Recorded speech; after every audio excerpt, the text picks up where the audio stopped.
বিসমিল্লাহির রহমানির রহিম। আসসালামু আলাইকুম। জনতার রান্নাঘর থেকে সবাইকে জানাচ্ছি শুভেচ্ছা। আশা করি সবাই ভালো আছেন। আজকে যে রেসিপিটি করব সেটা হচ্ছে ডিমের একটি রেসিপি, ডিমের কোরমা করব। এটা ঈদে আমরা অনেক সময় করি আর খেতে বেশ ভালো লাগে। যাই হোক, সেজন্য এখানে আমি একটা ফ্রাই প্যান চুলায় দিয়েছি কিছুটা তেল, আর এখানে কয়েকটা গরম মশলা দিয়ে দিচ্ছি।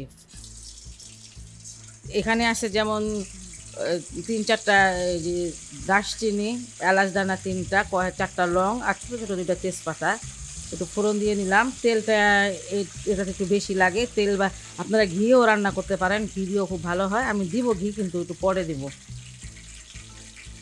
দেখ, এটা আমি 2-3 সেকেন্ড একটু এটা ফোড়নটা তুলে নিলাম। এখন আমি এটাতে বাটা পেঁয়াজ দিয়ে দেব।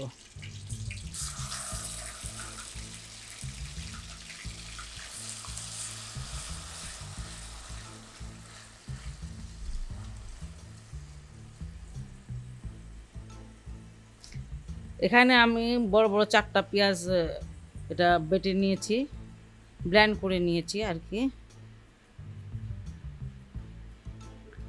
এটার সাথে আমি দিয়ে দিব এখানে আদার পেস্ট হচ্ছে 1 চামচ, 4 চামচের 1 চামচ। এখানে হচ্ছে টেবিল চামচে 1 চামচ রসুনের পেস্ট। ফ্রেশটা দিয়ে রান্না করবেন, খেতে কিন্তু অনেক ভালো লাগবে।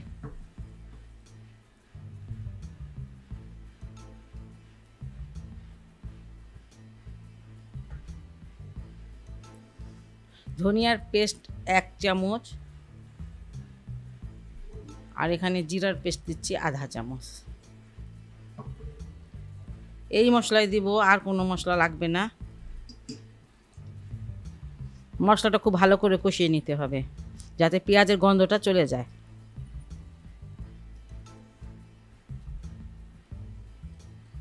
মশলাটা আমি খুব ভালো করে কষিয়ে নিয়েছি, একদম যাতে রসুন বা পেঁয়াজের কাঁচা গন্ধ না থাকে, খুব ভালো করে কষিয়ে নিতে হবে। আর এখানে আমি 8টা ডিম নিয়েছি, ডিমগুলো দিয়ে দিব। আর প্রত্যেকটা ডিম আমি এইভাবে কেচে নিয়েছি, একটা এই যে কাঁটা চামচ দিয়ে এইভাবে, যাতে এটা ভিতরে মশলাটা ঢুকে আর ডিমটা যাতে না ফাটবে না অবশ্য, কিন্তু এই যে মশলাটা যাতে ঢুকে।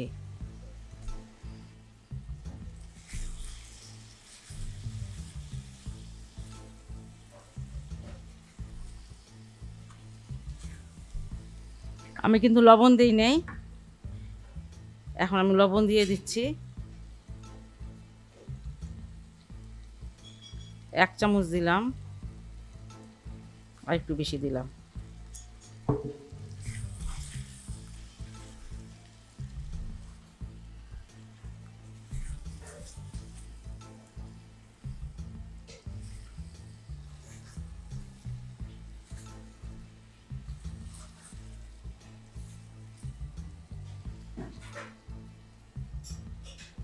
এটা আমি কষিয়ে নিয়েছি ডিমটা ভালো করে। এবার আমি দুধ দিয়ে দিব, এটা আমি দুধ দিয়ে রান্না করব। এখানে আমি 200 গ্রাম দুধ নিয়েছি, 200 ml।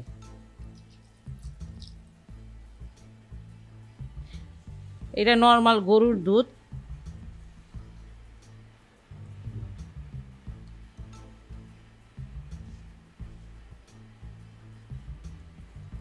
আমি এটাতে চিনি দিব না, আপনারা যারা চিনি পছন্দ করেন চিনিটা দিয়ে নেবেন। আমার বাসায় পছন্দ করে না, এই জন্য আমি কখনো চিনি দিই না কোনো তরকারিতে, এই জন্য।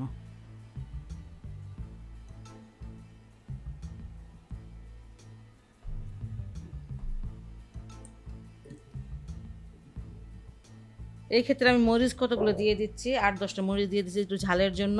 আর একটু আগে দিচ্ছি যাতে ফ্লেভারটা আসে, একটু ঝালটাও তরকারিতে ছড়ায়। পরে দিলে হয়তো ঝালটা তরকারিতে লাগবে না, এই জন্য দিয়ে দিচ্ছি আগে ভেঙে ভেঙে।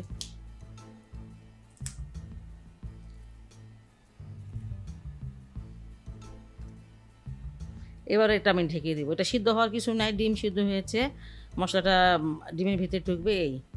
এখন আমি এটা ঢেকে দিলাম প্রায় 10 মিনিটের জন্য। 8 মিনিট পর আমি আসলাম। এর মধ্যে আমি আরও 2-একবার নেড়ে দিয়েছি যাতে নিচে না লেগে যায়।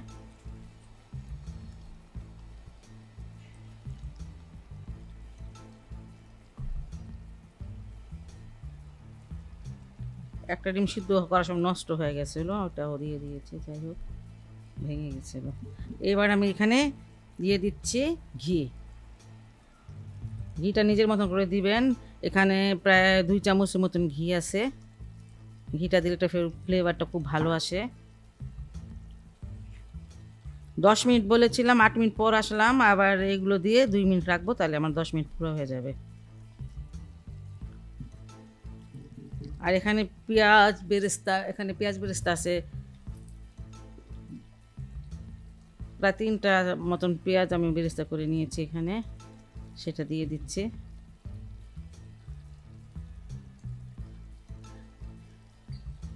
মিডিয়াম আঁচে রান্না করেছি, আর এখন একদম লো আঁচে আর 2 মিনিট রান্না করব, করে তারপর এটা আমার হয়ে যাবে।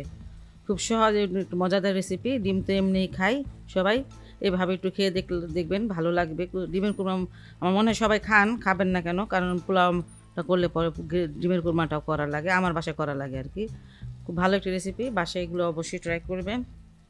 আর যদি ভালো লাগে তাহলে অবশ্যই আমার চ্যানেলকে লাইক কমেন্ট সাবস্ক্রাইব করবেন। সে পর্যন্ত সবাই ভালো থাকবেন, সুস্থ থাকবেন এবং নিরাপদে থাকবেন, এই দোয়া করি। আল্লাহ হাফেজ। এটা আমি ঢেকে দিলাম 2 মিনিটের জন্য, একদম লো আছে।